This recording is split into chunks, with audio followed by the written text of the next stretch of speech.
England, 1199.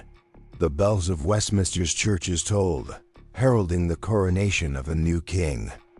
John, the youngest son of the formidable Henry II and the indomitable Eleanor of Aquitaine, ascended to a throne he was never meant to claim. Born in Oxford on December 24, 1166, he was the fifth son of the royal family, so far removed from the crown that his own father bestowed upon him the mocking nickname that would shadow him through history, John Lackland. By a cruel twist of fate, his older brothers, William, Henry, and Geoffrey, died young. When Richard the Lionheart, his final barrier to the throne, succumbed to an arrow wound during the siege of Chateau de Chalais in April 1199, the improbable happened. John became King of England. The irony was not lost on the barons and nobles who witnessed his coronation. The man who should never have been king now ruled one of Europe's most powerful kingdoms. Few could have foreseen that his reign would be defined not only by territorial losses and the forced signing of the Magna Carta, but also by a series of personal scandals that shocked even the lax standards of medieval nobility. John Lackland was not merely a controversial ruler. He was a man whose lust and cruelty often intertwined, a predator who did not hesitate to claim the women he desired, even if they belonged to others. By the time he ascended the throne, John was married to Isabella of Gloucester, a distant cousin, in a union forged for political gain. The marriage, however, bore no heirs and failed to provide the strategic alliance John needed to bolster his kingdom against the ambitions of King Philip II of France. In 1200, barely a year after his coronation, John seized an opportunity for a new matrimonial alliance. His gaze fell upon Isabella of Angoulême, heiress to the strategically vital county of Angoulême, a region controlling key routes between Poitiers and Gascony, significantly strengthening his dominion over Aquitaine. There was, however, a complication. Isabella was already betrothed to Hugh X, Lord of Lusignan, a member of one of Poitiers' most prominent families, with wedding preparations already underway. For John, this was no obstacle. With the calculated ruthlessness that would characterize his reign, he declared his first marriage null, citing the lack of papal permission to marry his cousin, Isabella of Gloucester, a rule he had conveniently ignored years earlier. In August 1200, John married Isabella of Angoulême. She was barely 12 years old. He was 33. Chronicles of the time describe Isabella as extraordinarily beautiful, the Helen of her age, and some accounts suggest John was genuinely enchanted by her. Others, more cynical, argue it was the strategic lands of Angoulême, not the young bride, that fueled his desire. For Hugh of Lusignan, the jilted fiancé, the insult was intolerable. Enraged, he and his powerful family declared war on John, sparking a rebellion that led to the loss of nearly all English territories in France, the first of many lands Lackland would ironically lose. The episode with Isabella of Angoulême was only the beginning of John's predatory behavior toward women. At his court, whispers spread that the king respected no marriage vows, least of all his own. Contemporary chroniclers noted that he frequently seduced or coerced the wives and daughters of his barons, sometimes using his authority to pressure reluctant women or resorting to force when seduction failed.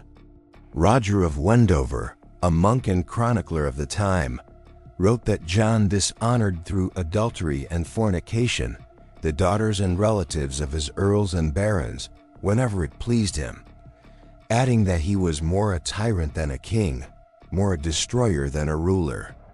Perhaps the most disturbing and historically consequential example of John's predatory nature was his treatment of William de Braose and his wife, Matilda. William de Braose was one of England's most powerful barons, lord of vast lands in Wales and the Welsh Marches, and initially one of John's favorites, showered with privileges and territories. Matilda de Braose was no ordinary woman for her time, described as beautiful, wise, fearless, and vigorous. She managed her husband's castles and properties in his absence. In 1198, she successfully defended Paynes Castle against a massive Welsh attack led by Prince Gwenwyn of Powys, holding off enemy forces for 3 weeks until English reinforcements arrived. Such courage and determination were rare in the medieval world. Trouble arose when John developed an inappropriate interest in Matilda. Known for his insatiable lust, he made advances toward her, which she firmly rejected. For a woman of Matilda's strong character and loyalty to her husband, the king's propositions were not only unwanted, but deeply offensive. The situation darkened further in 1208. William de Braose had witnessed an event John wished to keep secret: the murder of his nephew, Arthur of Brittany, a rival to the throne. Though details are murky, accounts suggest John either killed Arthur himself or directly ordered his death in 1203. In another display of cruelty and paranoia, John demanded that William and Matilda send their son to court as a hostage to ensure their loyalty. Matilda, however, made a fatal error. She refused, publicly declaring, "I will not deliver my children to a king who murdered his own nephew." John's response was swift and merciless. He declared William de Braose a traitor, seized his lands and properties, and sent troops to capture him and his family. William and Matilda fled to Ireland but were eventually apprehended. While William escaped to France, Matilda and her eldest son were imprisoned in Corfe Castle. What followed was one of the most barbaric episodes of John's reign. By his direct order, Matilda and her son were locked in a dungeon and left to starve. 11 days later, when guards opened the cell, they found a scene of unimaginable horror. The bodies of mother and son in a final embrace, Matilda's head resting on her son's chest.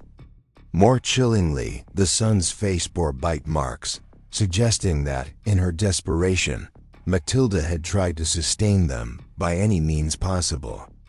The brutal deaths of Matilda and her son sent shockwaves through the English nobility. If John could inflict such cruelty on the wife of one of his most prominent barons, no one was safe. This incident became a catalyst for the Barons' Rebellion, which, 7 years later, forced John to sign the Magna Carta in 1215, a document limiting royal power and establishing that no one, not even the king, was above the law. Clause 39 of the Magna Carta, which states that no free man shall be seized or imprisoned, or stripped of his rights or possessions, or outlawed or exiled, or deprived of his standing in any way, except by the lawful judgment of his equals, or by the law of the land, was directly influenced by John's treatment of the de Braose family. John's predatory behavior toward women extended beyond Isabella of Angoulême and Matilda de Braose. Historical records brim with accounts of his numerous mistresses and the illegitimate children he sired. A contemporary historian noted that he was almost constantly unfaithful to Queen Isabella, fathering at least 5 known illegitimate children. More disturbing than his infidelities was his use of women as pawns in political games. When not claiming other men's wives for himself, he forced his mistresses into marriages with his barons and knights as rewards or to cement alliances. One chronicler reported that John gave his concubines to his mercenaries, treating them as property. In one case, a mistress known only as Hawise was forced to marry Godfrey de Mandeville, Earl of Essex, in 1214, with Godfrey paying the staggering sum of 20,000 marks for the privilege, an arrangement that underscored John's contempt for both women's dignity and his noble's honor. Behind these tales of lust and cruelty emerges the portrait of a deeply troubled man whose erratic and often sadistic behavior reflected not only the flawed standards of his era but also a uniquely cruel personality, even by medieval measures. Some modern historians suggest John may have suffered from a psychological disorder, possibly a personality disorder. Others point to his childhood as the least favored son, often neglected by his parents. His father, Henry II, was frequently absent, consumed by wars and state affairs, while his mother, Eleanor of Aquitaine, was imprisoned by her husband for much of John's youth. Whatever the psychological roots, the historical impact of his conduct was undeniable. John's personal behavior mirrored his rule: impulsive, cruel, and often self-destructive. The same impulses that drove him to seize other men's women led him to alienate his barons and lose vast territories to France, culminating in one of England's greatest military failures. In 1216, as civil war ravaged his kingdom, John contracted dysentery during a military campaign. Weakened by illness and abandoned by many of his followers, he died on October 19th at Newark Castle, an inglorious end for a king whose personal and political life was marred by scandal and disaster. His death elicited little mourning. Chroniclers noted that even his closest courtiers seemed more relieved than grieved. Matthew Paris, a prominent chronicler of the period, wrote that hell became uglier when John Lackland arrived there. After his death, historical records cemented his reputation as one of England's most reviled monarchs. While much of this stems from his failures as a ruler, territorial losses, excessive taxation, and conflicts with the church that led to his excommunication, a significant portion derives from his personal conduct, particularly toward women. Ironically, it was John's son with Isabella of Angoulême, Henry III, who inherited the throne and the daunting task of rebuilding the monarchy after his father's chaotic reign. Though not a brilliant king, Henry III avoided the personal excesses that defined his father's rule. 800 years later, John Lackland remains one of England's most despised monarchs.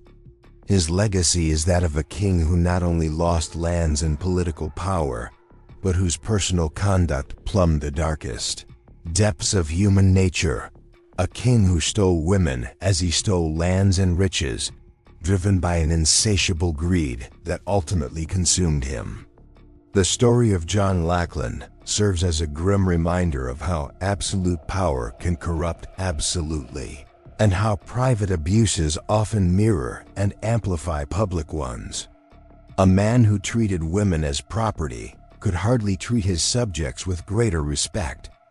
Perhaps John's true legacy is not the Magna Carta, a document he was forced to sign and sought to repudiate, but the lesson that no ruler, however powerful, is above morality or the consequences of their actions.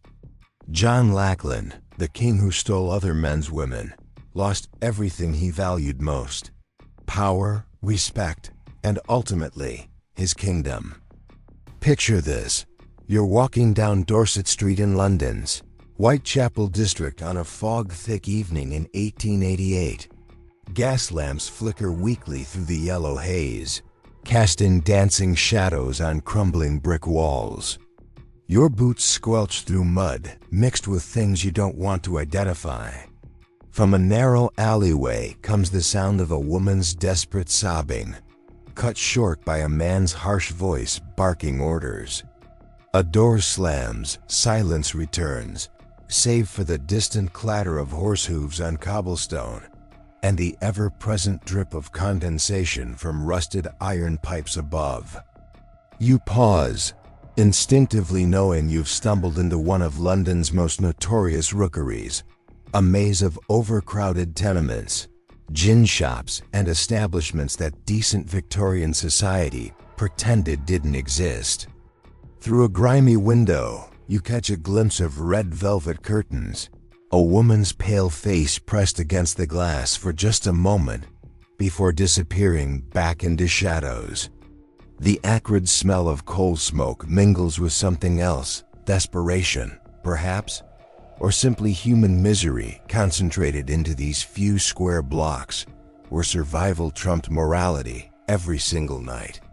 This is where our story begins, not in the grand drawing rooms of Mayfair or the pristine parlors celebrated in Victorian novels, but in the hidden underbelly that made such respectability possible.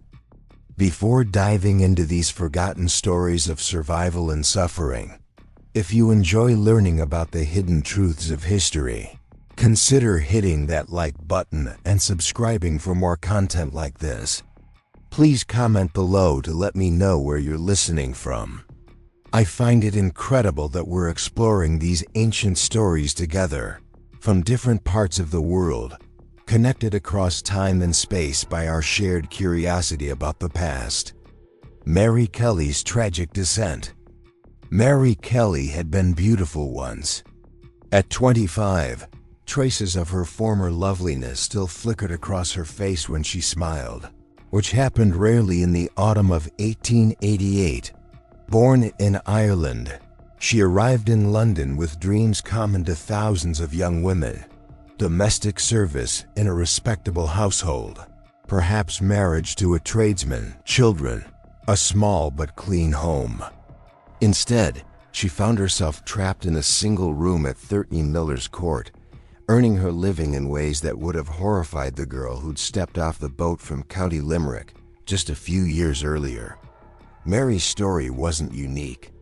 Across Victorian Britain, thousands of women found themselves working in brothels, some grand establishments in fashionable districts, others little more than hovels in the slums. What united them wasn't moral failing, as contemporary society insisted, but economic desperation in an age when women had virtually no legal rights and fewer opportunities for legitimate employment. Dr. William Acton, a prominent Victorian physician who studied prostitution extensively, estimated in his 1857 report that London alone housed between 80,000 and 120,000 prostitutes. His clinical language couldn't mask the human tragedy behind those numbers. The great bulk of prostitutes in this country are, in all probability, daughters of tradesmen of the lower class, domestic servants, and women who have been employed in various kinds of manual labor. Acton's statistics, shocking as they were to his middle-class readers, barely scratched the surface of a system built on exploitation and maintained by willful blindness. Catherine Eddowes and the precarious existence. Catherine Eddowes knew the weight of empty pockets and the gnawing ache of hunger. Born in 1842 in Graiseley Green, Wolverhampton, she'd worked as a tin plate stamper before economic hardship drove her to London's East End. By 1888, she was living in common lodging houses, scraping together fourpence for a bed when she could, sleeping rough when she couldn't. On September 29, 1888, she was arrested for drunken, disorderly conduct, not unusual for women in her circumstances, who often turned to gin to dull the sharp edges of poverty and despair. Released from Bishopsgate Police Station at 1 a.m. September 30th, Kate had fourpence in her pocket, enough for a bed, but she needed money for food. She headed toward the narrow streets where women like her could earn a few coins, unaware that this decision would make her name infamous in criminal history as one of Jack the Ripper's victims. Kate's final hours illuminate the precarious existence of women who drifted between casual prostitution and other forms of survival. These weren't women working in established brothels with fixed addresses and regular clientele, but part of a vast underclass of casual laborers, street sellers, and occasional sex workers who populated the lodging houses and common kitchens of London's poorest districts. The distinction mattered enormously in terms of safety, income, and social status. Women working in established brothels, while still vulnerable to violence and disease, at least had shelter and some protection from madams who had financial incentives to keep their workers alive and functional. Women like Kate Eddowes, working the streets independently, faced dangers that respectable Victorian society preferred to ignore completely. Hannah Cullwick's insight into economic pressures. Hannah Cullwick, a domestic servant who kept detailed diaries throughout the Victorian era, provides rare insight into the economic pressures that drove women toward prostitution. Born in 1833, Hannah worked as a maid-of-all-work, scrubbing floors, carrying coal, and performing the back-breaking labor that kept middle-class households functioning. Her wages rarely exceeded £12 per year, barely enough for food and clothing, with nothing left for savings or emergencies. "Got up at 5 this morning," Hannah wrote in her diary entry for May 15, 1860. "Lit the fires, cleaned the grates, scrubbed the front steps, and prepared breakfast before the family woke. My hands are so raw they've started bleeding again, but I don't complain for fear of losing my place." Margaret, who worked at the house before me, went on the streets after she fell ill and couldn't work. "I pray daily that won't be my fate, but I wonder sometimes what choice any of us really have." Hannah's fears were well-founded. Victorian society offered working-class women a narrow range of employment options: domestic service, factory work, piecework like sewing or laundry, or selling goods on the street. All paid wages so low that a single missed week of work due to illness could mean homelessness. Marriage offered some security, but only if a woman could attract a husband capable of supporting a family. No easy task in communities where male unemployment was endemic.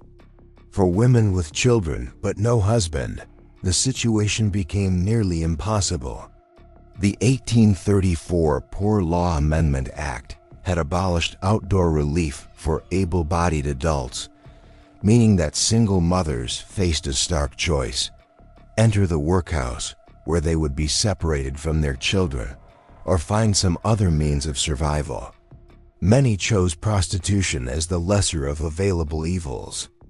Ellen's Story and the Workhouse Dilemma.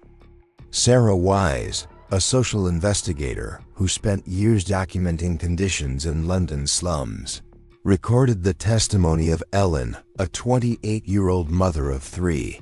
"I'd rather die than see my babies in the workhouse. I know what happens there: children dying of diseases, families split apart forever. When my husband died of consumption, I tried to keep us going with washing and mending, but I couldn't earn enough. The rent man don't care if you've got hungry babies. He wants his money every week, same as always."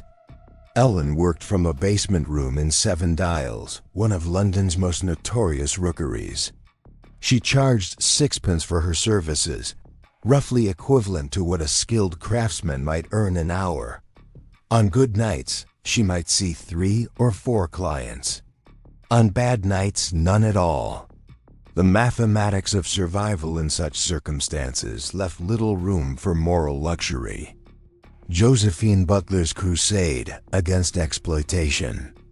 Josephine Butler, a feminist reformer who campaigned against the Contagious Diseases Acts, understood better than most of her contemporaries how poverty created vulnerability to sexual exploitation. Born in 1828 to a middle-class family, Butler had resources that allowed her to investigate conditions that other respectable women couldn't, or wouldn't examine directly. In her 1869 pamphlet, "The Constitution Violated," Butler wrote, "We speak of these women as though they were a separate class, fallen beings who chose their fate, but talk to them as I have, and you discover they are sisters, daughters, mothers, women who found themselves with no choice but the choice between starvation and survival on terms dictated by male desire. Butler's investigations took her into brothels across Britain, where she documented conditions that shocked even her reformist sensibilities. In Liverpool, she visited establishments where girls as young as 13 worked, alongside women in their 40s and 50s. In Birmingham, she found brothels operating above legitimate businesses, their existence known to police, magistrates, and city officials, who chose to look the other way as long as operations remained discreet. "The hypocrisy astounds me," Butler confided to her diary after visiting a high-class establishment in Edinburgh in 1871. "Downstairs, respectable gentlemen conduct business over brandy and cigars. Upstairs, young women, some barely more than children, service the sexual appetites of men who would publicly denounce them as fallen creatures. The same men who vote on laws governing public morality by day become customers of vice by night." Butler's observations revealed a crucial aspect of Victorian brothel culture: the elaborate system of denial and double standards that allowed it to flourish. Respectable society maintained its moral authority by treating prostitution as an unfortunate necessity that existed entirely outside the bounds of civilized life. This fiction required constant maintenance, including laws that criminalized the women involved, while rarely touching their male customers. Dr. James Miller's medical perspective. Dr. James Miller, a physician who worked in London's East End during the 1870s and 1880s, kept detailed case notes that provide a medical perspective on conditions in Victorian brothels.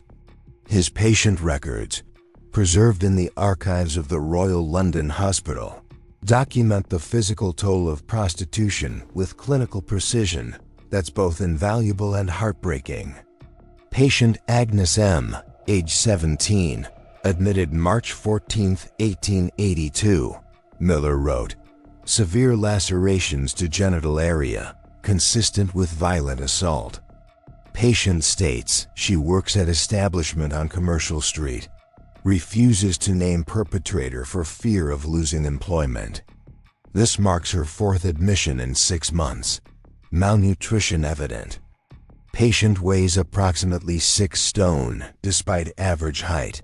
Symptoms consistent with consumption in early stages. Miller's notes reveal patterns of violence, disease, and neglect that characterized life in Victorian brothels.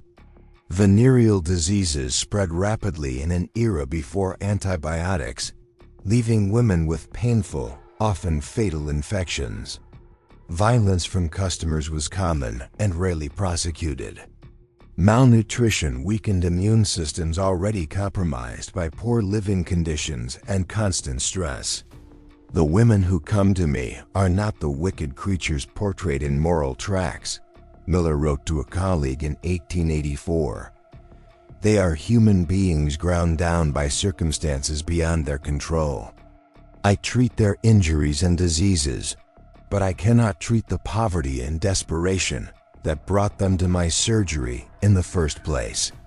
Miller's medical perspective challenged contemporary beliefs about prostitution as a moral failing, suggesting instead that sex work was primarily an economic phenomenon, a form of labor undertaken by women with few alternatives, not a manifestation of inherent wickedness or mental deficiency.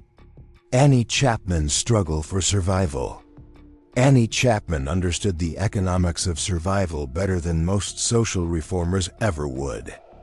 Born around 1840, she'd been married to a coachman named John Chapman, living a respectable working-class life in Windsor until her husband's death left her with no income and few options. By 1888, she was living in common lodging houses in Spitalfields, earning money through casual prostitution and selling flowers or matches on the street. Annie's weekly routine: reconstructed from lodging house records and witness testimonies, illustrates the precarious nature of casual sex work in Victorian London. She needed fourpence nightly for a bed in a common lodging house clean accommodation by the standards of the area, with shared cooking facilities and some protection from theft and violence. When she couldn't afford a bed, she slept in doorways or passages, vulnerable to weather, police harassment, and predators. On weekends, when working men had money to spend, Annie could sometimes earn enough to pay for several nights' lodging in advance. During the week, when potential customers were scarce and wages depleted, she might go without shelter for days at a time. The stress of this uncertainty, combined with poor nutrition and exposure to the elements, aged women rapidly in circumstances like Annie's. Timothy Donovan, deputy keeper of Crossingham's lodging house, where Annie often stayed, testified at her inquest about her final days. She was a quiet woman, never any trouble, always tried to pay her way, though sometimes she'd be short of the fourpence for her bed. On those nights, I'd see her walking toward Hanbury Street, looking for business. She was getting on, not young anymore, and the work was getting harder for her. Annie's situation reflected broader changes in London's casual prostitution market during the 1880s. Economic depression had increased. Competition among working-class women for both legitimate and illegitimate employment. Younger women commanded higher prices, leaving older prostitutes to work for less money in increasingly dangerous circumstances. The night of September 7th, 1888, Annie couldn't raise the fourpence for her lodging.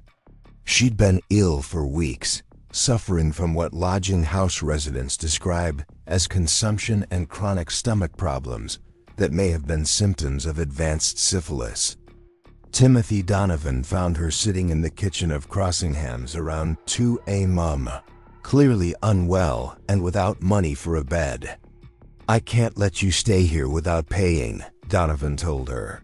Though witnesses reported, he seemed reluctant to turn out a sick woman in the middle of the night. "I'll be back soon," Annie replied, wrapping a thin shawl around her shoulders before walking into the darkness of Dorset Street.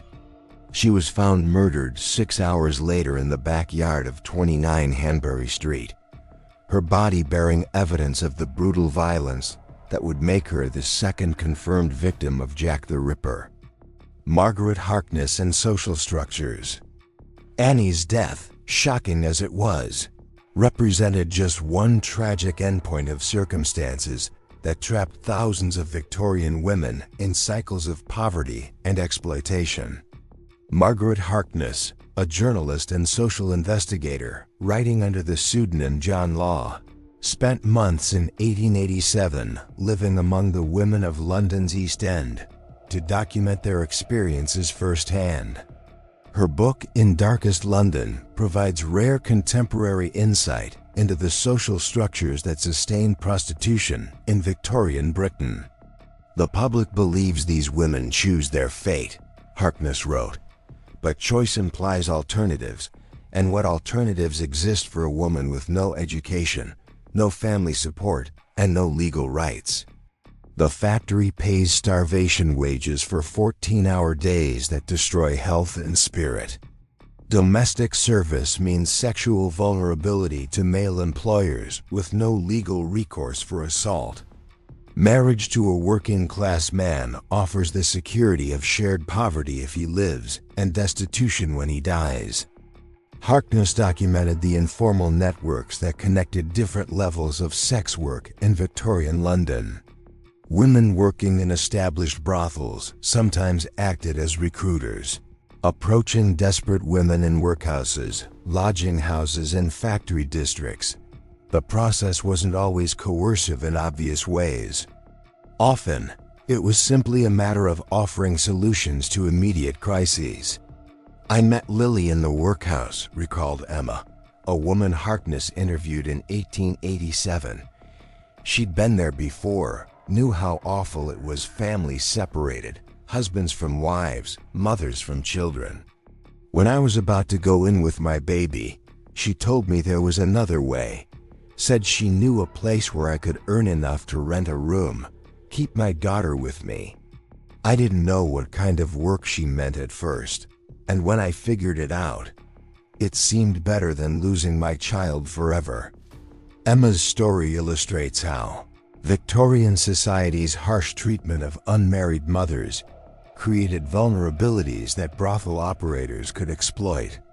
The workhouse system, designed to discourage dependence on public relief, often forced women into prostitution by making legitimate alternatives unbearably punitive. The hierarchy of Victorian brothels. Harkness also documented the elaborate hierarchy that existed within Victorian brothel culture. At the top were expensive establishments in fashionable districts like St. John's Wood or Regent Street, where well-dressed women entertained wealthy clients in luxurious surroundings. These houses operated with semi-official protection, paying bribes to police and local officials to ensure discretion. Mrs. Jeffries, who operated high-class establishments in Chelsea and Marylebone during the 1870s and 1880s, employed women who could pass for respectable middle-class ladies.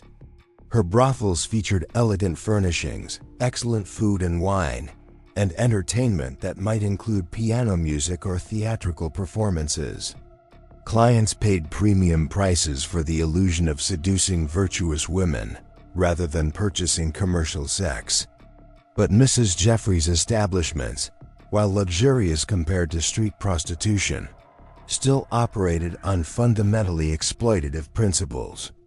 Women working in high-class brothels typically owed substantial debts to madams for clothing, room, board, and medical care.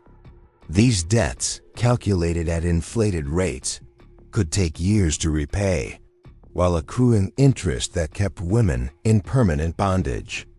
Police records from 1885 show that Mrs. Jeffries' operation came under official scrutiny only when it began attracting attention from moral reform societies.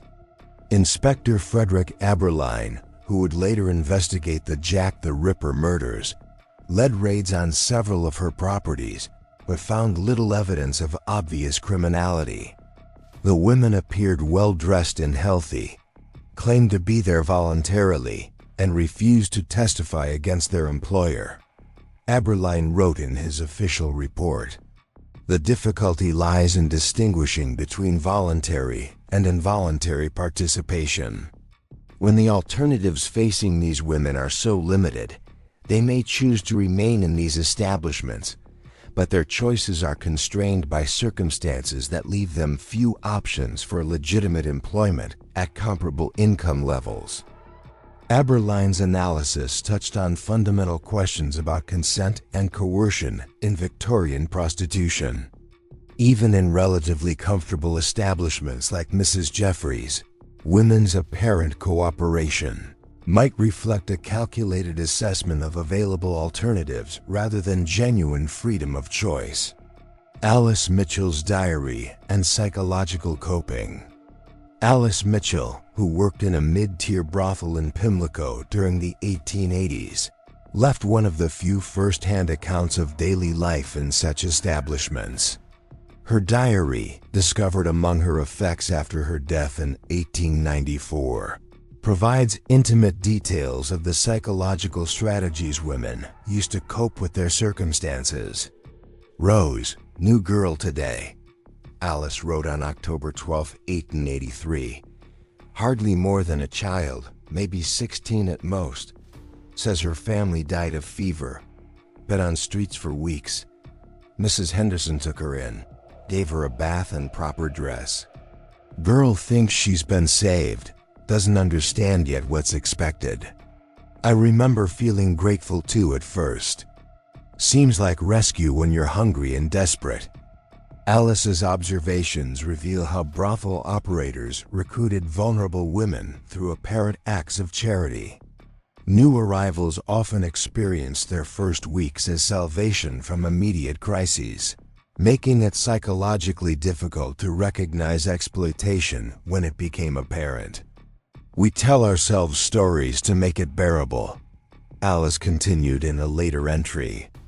That we're actresses playing roles, that the men who visit us are kind gentlemen who appreciate our company. Some girls convince themselves they're saving money to start legitimate businesses or find respectable husbands. I used to dream of opening a little shop selling ribbons and lace to ladies. Now I know better, but the dreams helped for a while. Alice's diary documents the gradual erosion of hope and self-deception that characterized long-term sex work in Victorian brothels. Women developed elaborate mental defenses against the reality of their situations, but these defenses became harder to maintain as years passed and escape remained elusive. The entry for March 3, 1885, shows Alice grappling with the arrival of increasingly young women at her establishment. Mrs. Henderson brought in 2 girls today who look barely 14, says their sisters, parents dead, then begging on streets. Fed them hot soup and let them sleep in real beds for first time in months. They're so grateful, they'd probably do anything, she asked. Makes me sick to watch, remembering how it felt to be rescued. Want to warn them, but what good would it do? Where else would they go? Alice's moral distress reflected growing concern among some Victorian prostitutes about the recruitment of very young women into sex work. While the age of consent had been raised from 12 to 13 in 1875 and would be raised again to 16 in 1885, W. Teasted, editor of the Pall Mall Gazette, shocked Victorian society in 1885 with his investigative series, The Maiden Tribute of Modern Babylon, which exposed the trafficking of young girls into London brothels. I have purchased the persons of these children, Stead wrote, not for my own base purposes, but to demonstrate how easily such transactions can be accomplished in Christian England. The corruption of youth proceeds with mechanical regularity, protected by the silence of those who should be guardians of public morality. Stead's expose led to the Criminal Law Amendment Act of 1885, which raised the age of consent and criminalized procurement of young women for prostitution. But legal changes had limited impact on the underlying conditions that made children vulnerable to sexual exploitation. Poverty, family breakdown, and lack of social support systems continued to push young people toward dangerous forms of survival. Rebecca Jarrett and trafficking networks. Rebecca Jarrett, a former prostitute turned moral reformer who assisted Stead's investigation, provided detailed testimony about methods used to recruit young women into Victorian brothels. Born around 1846, Rebecca had worked in prostitution for nearly 20 years before experiencing religious conversion and dedicating her life to rescue work. They target girls at their most vulnerable moments, Rebecca testified to a parliamentary commission in 1886, when they're newly orphaned or thrown out of employment or running from violent homes. Offer them food, shelter, pretty clothes, things they've never had. By the time they understand what's expected in return, they're already trapped by debt and dependency. Rebecca's testimony revealed sophisticated recruitment networks that operated across Britain and continental Europe. Young women might be approached in one city, transported to another where they had no local connections, and established in brothels where isolation made escape nearly impossible. In Liverpool, I knew women who worked specifically as recruiters, Rebecca continued. They'd watch the ships from Ireland, looking for young women traveling alone, offered to help them find employment in London or Manchester. These girls trusted them because they were women, seemed respectable, spoke kindly. They had no way of knowing these helpful ladies earned commission for every girl they delivered to certain establishments. The international dimension of Victorian prostitution extended beyond recruitment to include organized trafficking routes that moved women between countries. Police records from the 1880s document cases of English women found working in Brussels, French women in London establishments, and German women in Liverpool brothels, suggesting coordinated networks that transcended national boundaries. Inspector Edmund Reed, who supervised policing in London's East End during the 1880s, kept detailed notes on the international aspects of prostitution in his district. "We regularly encounter foreign women in local establishments," Reed wrote in 1887. "Many speak little English, cannot explain how they arrived in London, and appear terrified of returning to their countries of origin. Some claim to have been promised legitimate employment as domestic servants or factory workers, only to find themselves in circumstances they had not anticipated and cannot escape." Reed's notes document specific cases that illustrate trafficking patterns. Marie, a 17-year-old from Belgium, claimed she'd been offered work as a housemaid in a wealthy London family. Instead, she found herself in a Whitechapel brothel, where she was told she owed money for transportation, food, and accommodation that must be repaid through sex work. When questioned about returning to Belgium, Reed wrote, Marie became extremely agitated and claimed her family believed she was working respectably in England. She feared that returning home would bring disgrace on her siblings and prevent their making advantageous marriages. This shame effectively trapped her in circumstances she desperately wished to escape. Marie's psychological entrapment through shame and family honor represented another layer of control used by Victorian brothel operators. Women who might physically escape their circumstances often remained trapped by social expectations that made return to their former lives impossible once they had worked in prostitution. Dr. Elizabeth Blackwell's Medical Insights. Dr. Elizabeth Blackwell, one of the first women licensed to practice medicine in Britain, documented the medical consequences of prostitution in Victorian establishments with clinical precision that male physicians often avoided. Her 1881 report, The Human Element in Sex, provided a rare female medical perspective on conditions that affected thousands of women. The physical deterioration proceeds with predictable regularity, Dr. Blackwell wrote. Venereal diseases spread rapidly in environments where multiple partners are the norm and preventive measures primitive, but the psychological damage often proves more devastating than physical ailments. I have treated women who survived syphilis and gonorrhea, but never recovered from the trauma of sustained sexual violence disguised as commerce. Dr. Blackwell's medical records document the progression of sexually transmitted diseases in an era before effective treatments. Primary syphilis might be manageable, but secondary and tertiary stages cause permanent damage to cardiovascular and nervous systems. Women working in prostitution often died in their 20s and 30s from diseases that would have been survivable with proper medical care. The establishments vary greatly in their attention to medical care, Dr. Blackwell noted. High-class houses sometimes employ physicians to examine women regularly and treat diseases promptly. Lower-tier operations provide no medical attention whatever, allowing infections to progress unchecked until women become too ill to work.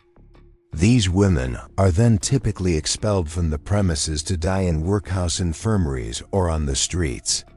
Dr. Blackwell also documented the use of primitive contraceptive and abortifacient methods in Victorian brothels. Women attempted to prevent pregnancy through douching with various substances, insertion of objects intended to block conception, and consumption of herbs and chemicals, believed to terminate pregnancies. These methods were often ineffective and sometimes dangerous, causing infections, poisoning, or internal injuries. I have treated numerous cases of mercury poisoning from patent medicines advertised as remedies for female complaints, Dr. Blackwell wrote in 1883. These preparations, widely available despite their toxic effects, are used by women desperate to control reproduction in circumstances where pregnancy would mean loss of income and potential abandonment by employers. The intersection of reproductive health and economic survival created additional vulnerabilities for women in Victorian prostitution.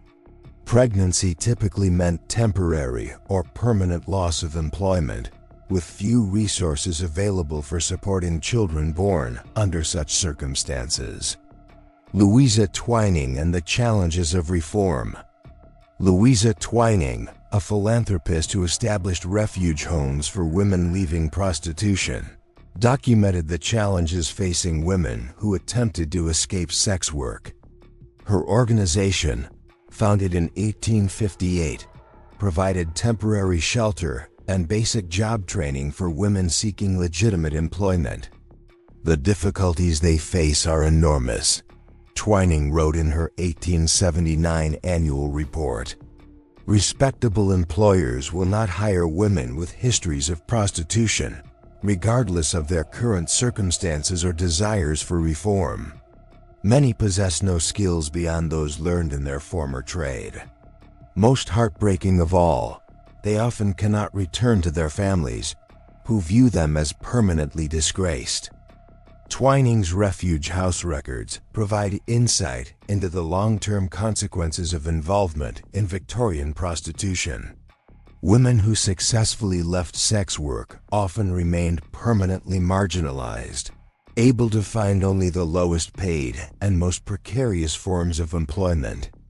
Many returned to prostitution, not from choice, but from inability to survive on wages available to them in legitimate work. Sarah came to us in 1877, Twining recorded, determined to reform her life and find respectable employment. She was intelligent, well-spoken, and possessed genuine skills in needlework, but after months of searching, no household would employ her as a seamstress once they learned of her history. She left our refuge eventually, saying she couldn't survive on the pittance earned doing washing for charitable organizations. We never saw her again. Sarah's story illustrates how Victorian moral attitudes created permanent barriers to reform, even for women genuinely committed to leaving prostitution. The social stigma attached to sex work extended beyond the women themselves to their families and anyone associated with them, creating powerful incentives for continued concealment and isolation. The plight of children in brothels. The children of women working in Victorian prostitution faced particularly tragic circumstances. Some brothels prohibited women from keeping children on the premises, forcing mothers to choose between abandoning their children or losing their only source of income. Others allowed children to remain but exposed them to environments that were psychologically damaging and often physically dangerous. Frances Power Cobb, a feminist writer who investigated conditions affecting women and children in Victorian society, documented cases of children growing up in brothel environments. Her 1884 pamphlet, The Little Slaves of England, included testimonies from children who had lived in such establishments. Tommy, age 8, has lived his entire life in the house where his mother works, Cobb wrote. He cannot read or write, has never attended school, and possesses no understanding of life beyond these rooms. During business hours, he hides in the cellar or attic, emerging only when clients have departed. His mother loves him deeply, but sees no way to provide him with a different life while earning enough to feed and house them both. Children in these circumstances often developed premature awareness of adult sexuality, while remaining ignorant of basic social and educational skills needed for legitimate employment. Boys might eventually become procurers or brothel operators themselves, while girls frequently entered prostitution as their only known means of survival. The generational cycle of involvement in sex work represented one of the most tragic aspects of Victorian prostitution. Women working in brothels often lacked resources to provide their children with alternatives, while society offered few support systems for families existing outside conventional moral boundaries. Police perspectives and unofficial tolerance. Police Constable George Godley, who patrolled Whitechapel during the 1880s, kept unofficial notes on the women he encountered during his rounds. His observations, preserved in his personal papers, provide a ground-level perspective on the daily realities of street prostitution in Victorian London. "Most of the women I know by name and circumstance," Godley wrote in 1888. "They're not criminals in any ordinary sense, just poor souls trying to survive in circumstances that would challenge anyone. I arrest them when required by law, but it solves nothing. They pay their fines and return to the streets the same night because they have no alternatives." Godley's notes reveal the futility of legal approaches to Victorian prostitution that criminalize the women involved while ignoring the social and economic conditions that created their circumstances. Arrests and fines became simply another cost of doing business, absorbed into the already precarious economics of survival sex work. "Elizabeth Stride gives me no trouble," Godley observed. "Always polite, never violent or disorderly. But I've watched her health decline over the past year. She's developing the hollow look they all get eventually, coughs constantly, too thin, but still walks the streets every night because she needs the money for lodging. I know her story isn't unusual, but seeing it happen gradual makes it harder somehow."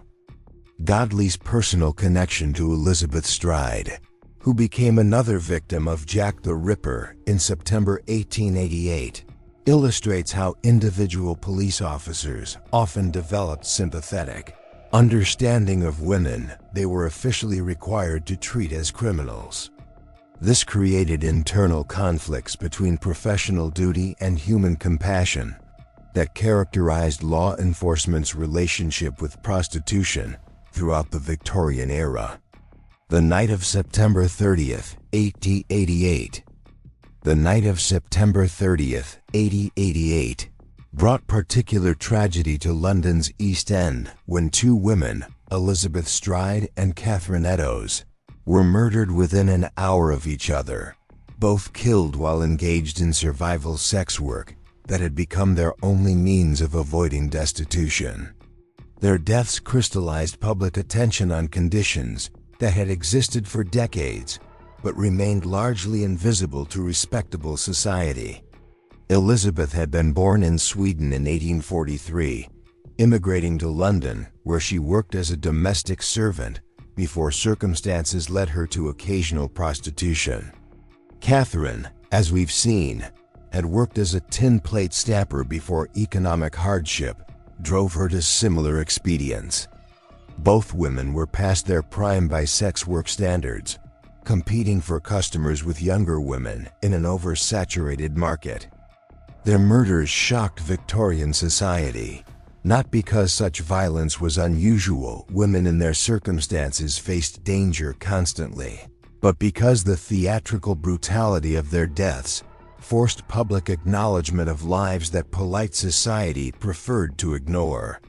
Newspaper coverage of the Jack the Ripper murders provided graphic details of the victims' final hours while maintaining moral distance through language that emphasized their deviation from respectable femininity. The Times of London, reporting on Elizabeth Stride's death, noted, "The deceased was a woman of dissolute character who frequented the common lodging houses of the district. This language, typical of contemporary reporting, served to maintain boundaries between worthy and unworthy victims while avoiding examination of the social conditions that had led to their circumstances. George Bernard Shaw's radical perspective. Some observers recognized the broader implications of the murders. George Bernard Shaw, writing in the Star newspaper in September 1888, challenged his readers to consider the social context. The Whitechapel murders are not the work of a monster, but the inevitable result of a social system that creates monsters by denying basic dignity and security to the most vulnerable members of society. Shaw's analysis, radical for its time, suggested that the violence against prostitutes represented an extreme manifestation of broader social violence against women trapped in poverty.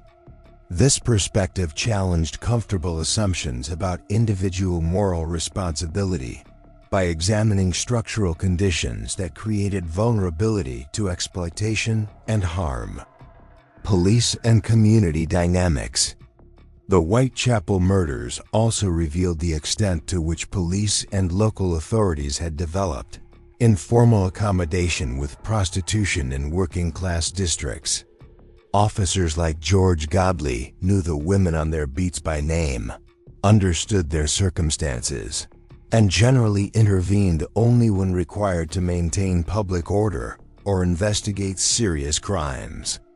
This unofficial tolerance reflected practical recognition that criminalization of prostitution was largely unenforceable, given the social and economic conditions that sustained it. Women would continue selling sex as long as they had no alternatives for survival, regardless of legal penalties.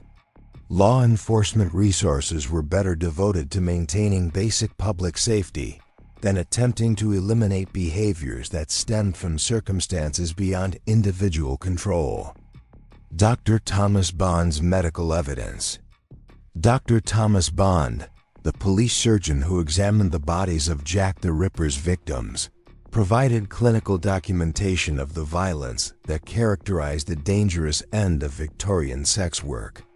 His post-mortem reports, while focused on cause of death, revealed broader patterns of injury and disease that affected women working in prostitution. The deceased showed evidence of chronic malnutrition, Dr. Bond wrote regarding Catherine Eddowes. Dental decay consistent with poor diet and lack of medical care.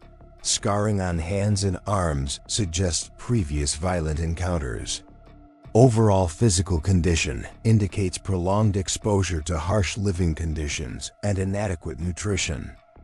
Dr. Bond's medical examinations revealed that the spectacular violence of the Ripper murders represented only the most extreme end of a spectrum of harm that women in prostitution faced regularly.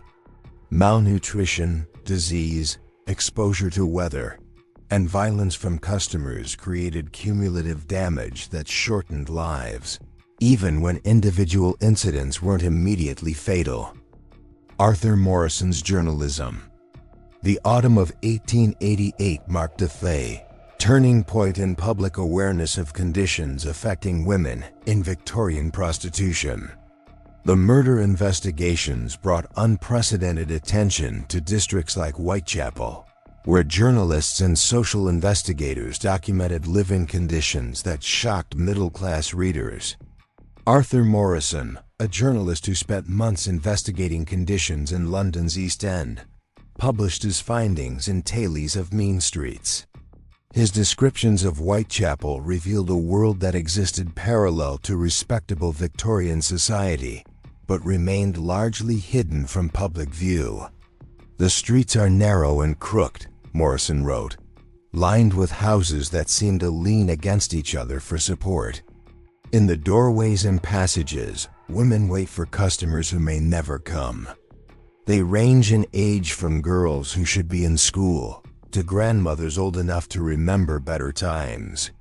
What unites them is not wickedness, but the simple mathematics of survival in a society that offers them no alternatives."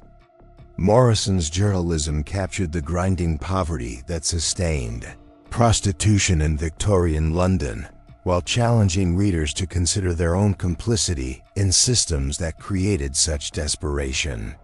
His work contributed to growing awareness that sexual exploitation couldn't be understood as individual moral failing but required examination of broader social and economic structures. Economic interdependence. The investigations following the Whitechapel murders also revealed the extent to which local businesses and institutions had developed symbiotic relationships with prostitution. Public houses served as informal meeting places where women could encounter potential customers. Lodging houses provided shelter that made survival possible between periods of work. Medical practitioners, chemists, and even clergymen developed informal roles in supporting women who existed outside conventional social structures. John McCarthy, who owned several properties in Miller's Court where Mary Kelly lived, exemplified the complex relationships between legitimate business and prostitution in Victorian working-class districts. McCarthy collected rents from women he knew worked as prostitutes, extending credit where necessary and providing basic security that made their survival possible. "I don't ask questions about how my tenants earn their money," McCarthy testified at Mary Kelly's inquest. "My business is providing clean, safe accommodation at prices working people can afford. If I refuse to rent to women of questionable reputation, half my properties would stand empty. The ladies pay their rent regular, keep their rooms clean, and cause less trouble than some of my male tenants who drink too much." McCarthy's testimony illustrated how Victorian prostitution was embedded within networks of legitimate commerce that depended on income from sex work while maintaining public distance from its moral implications. This economic interdependence made campaigns to eliminate prostitution practically impossible, regardless of moral objections. Alcohol and vulnerability. The relationship between alcohol and prostitution in Victorian society created additional layers of exploitation and vulnerability. Public houses served as crucial social spaces for working-class communities but also functioned as recruitment centers where desperate women could be identified and approached by procurers or brothel operators. Gin palaces, which proliferated in poor districts during the mid-19th century, offered temporary escape from harsh living conditions through cheap alcohol and gaudy entertainment, but also created environments where intoxicated women became vulnerable to sexual exploitation and recruitment into prostitution. Martha Tabram, murdered in George Yard Buildings on August 7, 1888, exemplified the connections between alcohol, poverty, and vulnerability to violence that characterized many women's lives in Victorian London's working-class districts. Born around 1849, Martha had been married to a furniture packer named Henry Tabram before separation left her dependent on casual employment and occasional prostitution. On the night of her death, witnesses saw Martha drinking with soldiers in several public houses around Whitechapel. Her decision to accompany one of these men to a secluded location reflected the calculated risks that women in her circumstances took regularly, balancing immediate financial need against personal safety in situations where neither could be guaranteed. Martha's murder, which preceded the canonical Jack the Ripper killings, received relatively little attention from press or police. Her death was treated as a regrettable but unremarkable consequence of the dangerous lifestyle she had chosen, rather than as evidence of systematic violence against vulnerable women. This differential treatment reflected broader Victorian attitudes toward violence against women in prostitution. Deaths that occurred during sex work were often dismissed as occupational hazards, rather than crimes deserving serious investigation. Women who sold sex were considered to have forfeited claims to protection and sympathy that society extended to respectable victims. The contrast became apparent in press coverage of the canonical Ripper murders, which received intense attention, partly because their spectacular brutality transcended normal boundaries of violence against prostitutes. The theatrical mutilation of the victims forced public acknowledgement that these were human beings who had suffered extraordinary violence, not simply casualties of their chosen profession. Annie Millwood's testimony on violence. Annie Millwood, who survived a knife attack in February 1888, provided rare first-hand testimony about violence against women working in prostitution. Her statement to police, given while recovering from wounds that nearly killed her, described an attack that would have been typical except for her survival to report it. "He seemed like a gentleman at first," Annie told Inspector Reed. "Well-dressed, polite manner of speaking. Said he had a room nearby where we could conduct our business privately. I should have known better. The real gentlemen don't pick up women on Commercial Street. But I needed the money for lodging, and he was offering good coin." Annie's testimony revealed patterns of behavior that may have characterized attacks on other women who didn't survive to report them. Assailants who targeted prostitutes often used their apparent respectability to gain trust before revealing violent intentions. Women working in dangerous circumstances had to make rapid assessments of potential customers based on limited information, with fatal consequences when they guessed wrong. "Once we were alone, his whole manner changed," Annie continued. "Started talking about cleansing the streets of filth like me, said he was doing God's work. I tried to run, but he had a knife, came at me like a madman. If that constable hadn't heard me screaming, I'd be dead like the others." Annie's description of her attacker's language references to cleansing and divine mission suggested that violence against prostitutes was often motivated by moral ideology rather than simple criminal intent.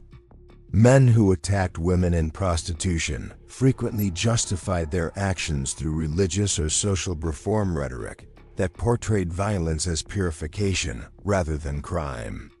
This ideological dimension of violence against prostitutes reflected broader Victorian anxieties about sexuality, morality, and social order. Women who sold sex became symbolic targets for men who felt threatened by changing social conditions or their own inability to conform to masculine ideals of respectability and success. The testimony of survivors like Annie Millwood provided crucial insight into patterns of violence that remained largely invisible because so few victims lived to report their experiences. Her survival was unusual enough that police initially doubted her account, assuming that attacks on prostitutes typically resulted in death or were fabricated to gain sympathy. Frances Coles and prolonged vulnerability. Frances Coles, who survived until April 1891, before being murdered under circumstances that may have been connected to the Ripper killings, exemplified the prolonged vulnerability that characterized women's experiences in Victorian prostitution. Born around 1865, Frances had worked in various forms of casual employment before economic circumstances led her to occasional sex work. Police records document Frances' repeated encounters with violence during the years before her death.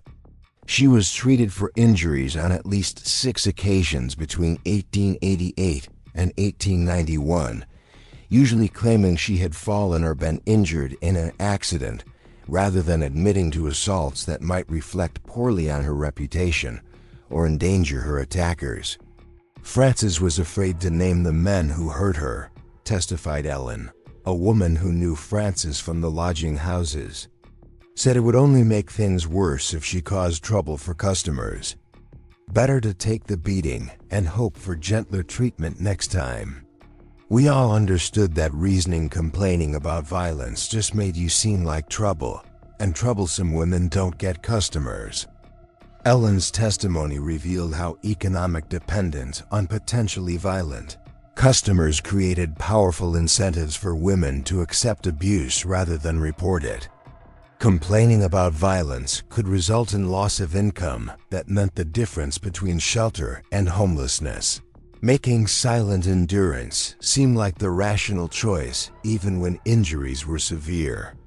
The night of February 13, 1891, Frances was found murdered beneath the railway arch in Swallow Gardens, her throat cut in circumstances that bore similarities to earlier Ripper killings. But by 1891, public attention had moved on from the Whitechapel murders, and Frances' death received minimal press coverage despite evidence suggesting it might have been connected to the earlier crimes. The declining public interest in violence against East End prostitutes after 1889 illustrated how quickly Victorian society returned to its normal pattern of ignoring conditions that briefly shocked them into awareness. The Ripper murders had created temporary disruption in the usual invisibility of women working in prostitution, but this attention proved unsustainable once the spectacular violence ended. Dr. Frederick Gordon Brown's post-mortem reports. Dr. Frederick Gordon Brown, who conducted post-mortem examinations on several of the Ripper victims, documented medical evidence that revealed the chronic health problems affecting women Victorian prostitution. His detailed reports, while focused on immediate causes of death, provided broader insight into the physical toll of lives lived in extreme poverty and dangerous circumstances. The deceased Catherine Eddowes showed extensive evidence of chronic kidney disease. Dr. Brown wrote in his official report dated October 1st, liver damage consistent with prolonged alcohol consumption, scarring on hands and forearms, suggesting defensive wounds from previous attacks. Overall physical condition indicates prolonged malnutrition and exposure to harsh living conditions. Dr. Brown's clinical observations revealed that the women murdered by Jack the Ripper were already dying slowly from the accumulated effects of poverty, malnutrition, disease, and violence. The spectacular nature of their final moments obscured the ongoing process of physical deterioration that characterized their daily existence. Marianne Nichols displayed symptoms of advanced syphilis, Dr. Brown noted in another report. Tooth loss from poor nutrition and lack of dental care, chronic respiratory infection, possibly tuberculosis in early stages. These women are dying by degrees long before they encounter violent death. The medical evidence documented in post-mortem reports provided objective confirmation of conditions that social investigators had observed, but that respectable society preferred to ignore. Women working in Victorian prostitution faced a range of health challenges that would have been treatable with proper medical care and adequate nutrition, but became fatal when combined with poverty and social isolation. Ellen Holland and Marianne Nichols' final hours.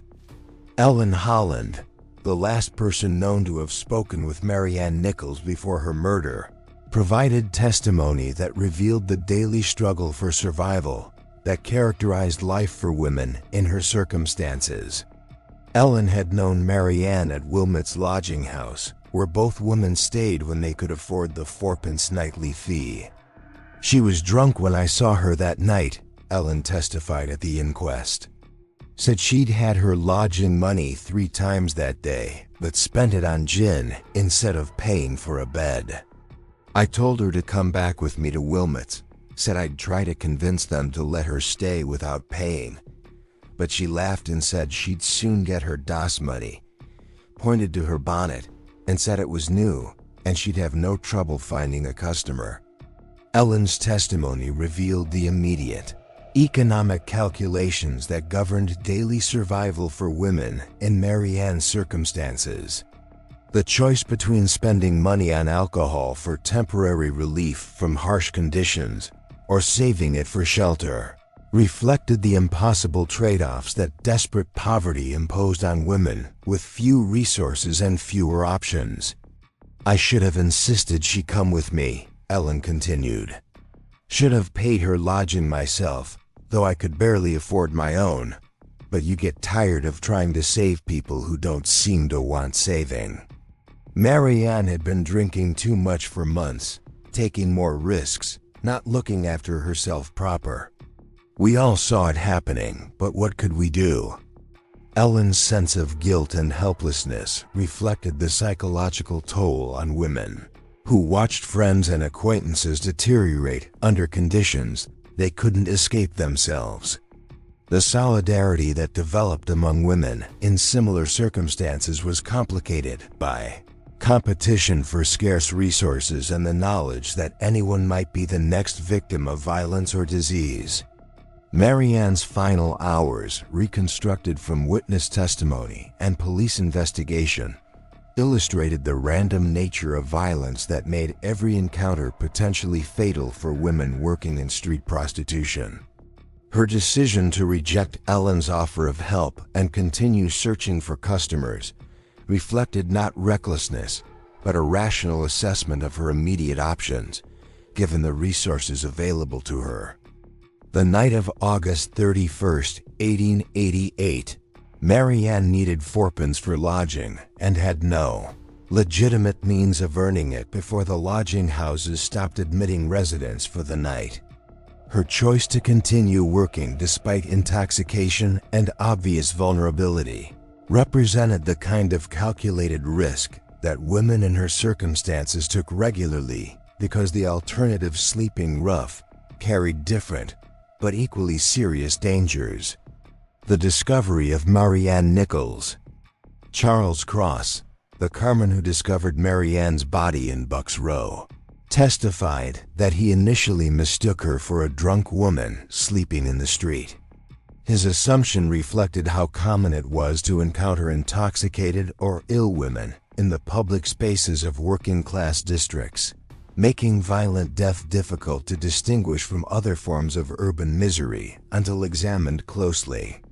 "I thought she was just another poor soul who'd had too much drink," Cross testified. "You see them all the time in these streets, women who've nowhere else to go, sleeping wherever they can find shelter. It wasn't until I got closer that I realized something was wrong. The way she was lying, the blood. I knew then she wasn't just drunk."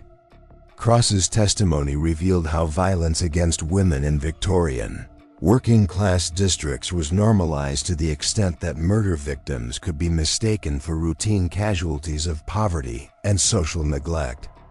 The conditions that made women vulnerable to fatal violence were so common that death itself became unremarkable until it took particularly dramatic forms. Robert Paul, another carman who encountered Marianne's body shortly after Cross, initially refused to approach what he assumed was simply another drunk woman. His reluctance reflected working-class men's learned avoidance of involvement with women who appeared to be prostitutes, understanding that association with such women could damage their own reputations and employment prospects. "Cross called me over, said something was wrong with the woman," Paul testified. "I didn't want to get involved at first. You learn to mind your own business in these parts, especially when it comes to women of that sort. But Cross seemed genuinely concerned, so I took a look. Wish I hadn't, to be honest." Some sights stay with you. Paul's testimony illustrated how social stigma attached to prostitution created barriers to assistance, even in life-threatening situations. Men who might have helped women in distress hesitated when those women appeared to be engaged in sex work, understanding that involvement could compromise their own social standing. The discovery of Marianne's body marked the beginning of public awareness of conditions that existed in London's working-class districts for decades, but remained largely invisible to respectable society. Her death became significant, not because violence against prostitutes was unusual, but because the circumstances of her murder eventually forced acknowledgement of lives that polite Victorian society preferred to ignore. Inspector John Spratling's official attitudes. Inspector John Spratling, who supervised the initial investigation of Marianne's murder, documented police procedures that revealed law enforcement's routine handling of violence against women in prostitution. His reports, preserved in Metropolitan Police files, provide insight into official attitudes toward crimes involving victims from marginalized communities. The deceased was a woman of dissolute character, Spratling wrote in his initial report dated September 1st.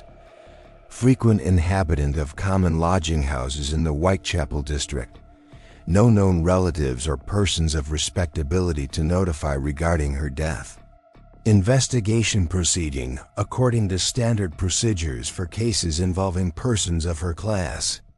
Spratling's language reflected institutional assumptions about the relative value of different victims' lives. Women working in prostitution were categorized as inherently less worthy of intensive investigation than respectable victims, with police resources allocated accordingly.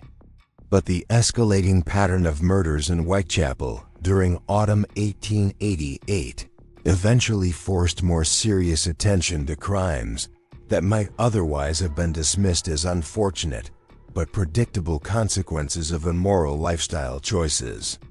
The theatrical brutality of the killings transcended normal boundaries of violence against prostitutes and demanded responses that acknowledged these women as human beings deserving protection. Inspector Frederick Aberline's sympathetic approach. Inspector Frederick Aberline, assigned to coordinate the Ripper investigation, brought a more sympathetic perspective to cases involving prostitute victims. His experience policing working-class districts had given him an understanding of the social and economic conditions that created vulnerability to exploitation and violence. "These women are not criminals in any meaningful sense," Aberline wrote in a confidential report to his superiors in October 1888. "They are casualties of social conditions that leave them few alternatives for survival. Our investigation must recognize that they deserve the same protection and consideration we would extend to any other victims of violent crime."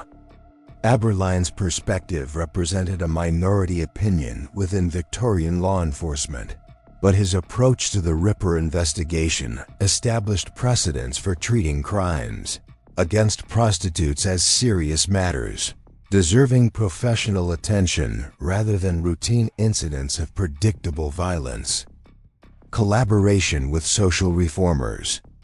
The autumn of 1888 also witnessed unprecedented cooperation between police and social reform organizations investigating conditions in London's East End. Groups like the London City Mission and the Salvation Army had maintained informal relationships with women working in prostitution for years, providing services that complemented law enforcement's official responsibilities. William Booth, founder of the Salvation Army, had documented conditions affecting women in Victorian prostitution through his organization's rescue work. His 1890 book, In Darkest England and the Way, provided a detailed analysis of the social and economic factors that sustained sexual exploitation while proposing practical reforms that addressed underlying causes rather than simply criminalizing symptoms. "The women we encounter in our rescue work are not the depraved creatures portrayed in moral literature," Booth wrote. "They are human beings trapped by circumstances beyond their individual control: poverty, family breakdown, lack of education, absence of legitimate employment opportunities. Any meaningful response to prostitution must address these underlying conditions rather than simply punishing the women involved." Booth's analysis challenged contemporary assumptions about prostitution as individual moral failing by examining structural conditions that created vulnerability to sexual exploitation. His organization's practical work with women leaving prostitution provided evidence that reform was possible when supported by adequate resources and social acceptance. The Salvation Army's records from the 1890s document hundreds of cases of women who successfully transitioned from prostitution to legitimate employment when provided with training, temporary support, and protection from social stigma. Sarah came to us in 1887, recorded Major Emma Booth, William Booth's daughter, who supervised women's rescue work. She had been working in a Whitechapel brothel for 3 years after her husband's death left her with 2 young children and no means of support. Through our training program, she learned skills in laundry work and eventually established her own small business. She now employs 2 other women and supports her family respectably.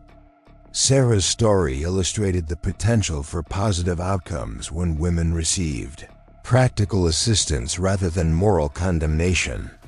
But such success stories remained exceptional because Victorian society provided few resources for supporting women's transitions away from prostitution or mitigating powerful social barriers that prevented their reintegration into respectable communities. International trafficking networks. The work of organizations like the Salvation Army also revealed the international dimensions of Victorian prostitution, including trafficking networks that moved women between countries and the global economic forces that created similar conditions of exploitation across different societies. Catherine Bramwell Booth, who supervised rescue work in continental Europe, documented cases of English women found in European brothels and foreign women discovered in British establishments. Her reports, preserved in Salvation Army archives, provide evidence of organized trafficking that connected local exploitation to international criminal networks. In Brussels, we discovered 3 English women working in establishments that catered specifically to British travelers. Bramwell Booth wrote in 1889. They claimed to have been recruited in London with promises of legitimate employment as domestic servants. Once transported to Belgium, they found themselves in circumstances they could not escape due to language barriers, isolation from potential sources of help, and debts to their employers that increased faster than they could be repaid. The international trafficking documented by Bramwell Booth and other investigators revealed sophisticated criminal organizations that exploited legal and practical barriers to women's movement between countries. Women transported across national boundaries became particularly vulnerable because they lost access to whatever limited legal protections might have been available in their home countries. The traffickers understand exactly how to exploit women's vulnerabilities, Bramwell Booth continued. They target those who are desperate, recently widowed, unemployed, estranged from families, offer solutions to immediate crises in exchange for agreements that seem reasonable but become impossible to fulfill. By the time women understand their true circumstances, they are hundreds of miles from home with no resources for escape. These trafficking patterns persisted throughout the Victorian era and beyond because they served economic interests that transcended individual criminal enterprises. The demand for commercial sex in major cities created markets that criminal organizations could serve profitably, while legal and social barriers prevented effective intervention on behalf of the women involved. The enduring legacy of Victorian prostitution. As our journey through the hidden chambers and shadowed streets of Victorian prostitution draws toward its close, we must confront a final uncomfortable truth. The system we've explored never truly ended. It merely transformed, adapted, evolved into forms that modern society finds easier to ignore. Today, in cities across the world, women still trade sex for survival, while respectable society maintains its comfortable fiction that such transactions represent individual choice rather than systemic failure. The gaslit streets of Whitechapel have given way to internet advertisements and massive parlors, but the fundamental mathematics of desperation remain unchanged. Poverty still creates vulnerability. Social marginalization still prevents escape. Violence still claims victims whose deaths merit little attention from authorities or media. The women we've encountered in these pages, Mary Kelly, Annie Chapman, Catherine Eddowes, Elizabeth Stride, and countless others whose names were never recorded, continue to walk among us in different clothes, speaking different languages, but facing remarkably similar circumstances. Their stories echo in modern trafficking networks, in the economic calculations of women choosing between different forms of exploitation, in the violence that remains an occupational hazard for those who sell sex in societies that criminalize their survival strategies while ignoring the conditions that make such strategies necessary. Victorian society's elaborate performance of moral outrage, while simultaneously sustaining the system it claimed to deplore, finds perfect modern expression in legislative approaches that criminalize prostitution while doing nothing to address the poverty, inequality, and lack of alternatives that create circumstances where selling sex becomes a rational choice for women with limited options. The real horror of Victorian brothels wasn't simply the individual suffering they contained, though that suffering was immense and genuine. The true horror lay in how thoroughly the system functioned as intended, channeling the sexual desires of respectable men toward women who could be used and discarded without challenging the moral authority of the society that created and sustained their exploitation. Walk through any major city today, and you'll find the descendants of those Victorian establishments.